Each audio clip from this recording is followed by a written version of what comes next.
নমস্কার বন্ধুরা, আপনাদের সবাইকে স্বাগত আজকের ভিডিওয়ে। আজকে আমি আলোচনা করব 294 দিন ধরে সব ওলটপালট, শনিদেবের চাল বদল, 3 রাশির জীবনে সুখের কালবৈশাখী ঝড়, 5 রাশির শিরে সংক্রান্তি।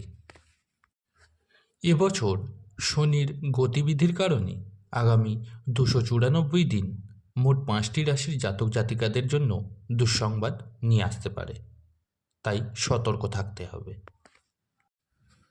শনিদেবের গতিবিধির বিশেষ তাৎপর্য রয়েছে 12টি রাশির ওপর। 12টি রাশির একটি চক্র সম্পূর্ণ করতে সময় লাগে প্রায় 30 বছর। বর্তমানে শনি কুম্ভ রাশিতে বিরাজমান। এখানেই অস্ত গিয়েছেন শনি। 18ই মার্চ এই রাশিতেই শনির উদয় হয়েছে। আগামী 294 দিন কুম্ভ রাশিতেই থাকবে শনিদেব।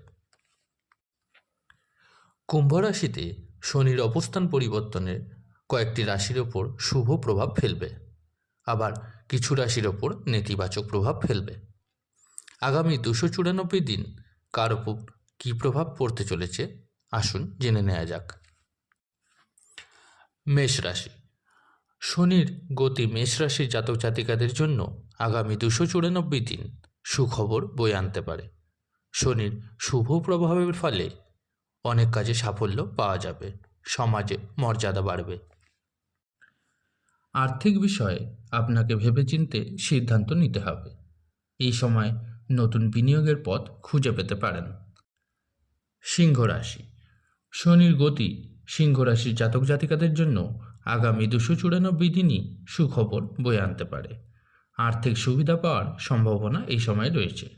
ব্যবসায়ীরা ভালো বিনিয়োগকারীর সন্ধান পেতে পারেন। প্রেম জীবনে কিছু উত্থান পতন রয়েছে, যা কথা বলে সমাধানের পথ পাওয়া যাবে। কর্মজীবনে নতুন দায়িত্ব পেতে পারেন, যা উন্নতির ক্ষেত্রে বিশেষ লাভজনক হবে। তুলা রাশি। শনির গতি তুলা রাশির জাতক জাতিকাদের জন্যও আগামী 294 দিন সুখবর বয়ে আনবে।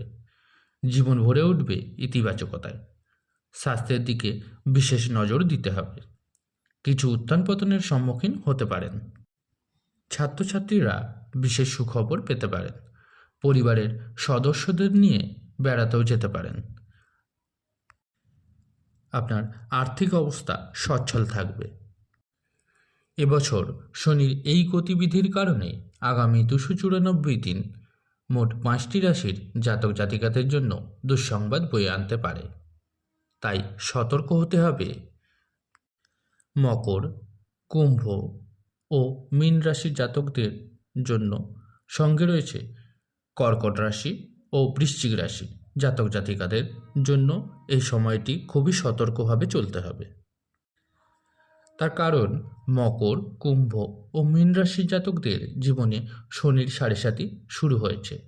অন্যদিকে কর্কট ও বৃশ্চিক রাশির জাতক জাতিকারা শনির ঢাইয়া দ্বারা প্রভাবিত।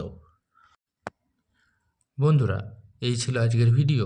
যদি ভিডিওটি ভালো লেগে থাকে অবশ্যই লাইক করুন, আর এই ধরনের আরও ভিডিও পেতে চ্যানেলটিকে সাবস্ক্রাইব করুন। ধন্যবাদ।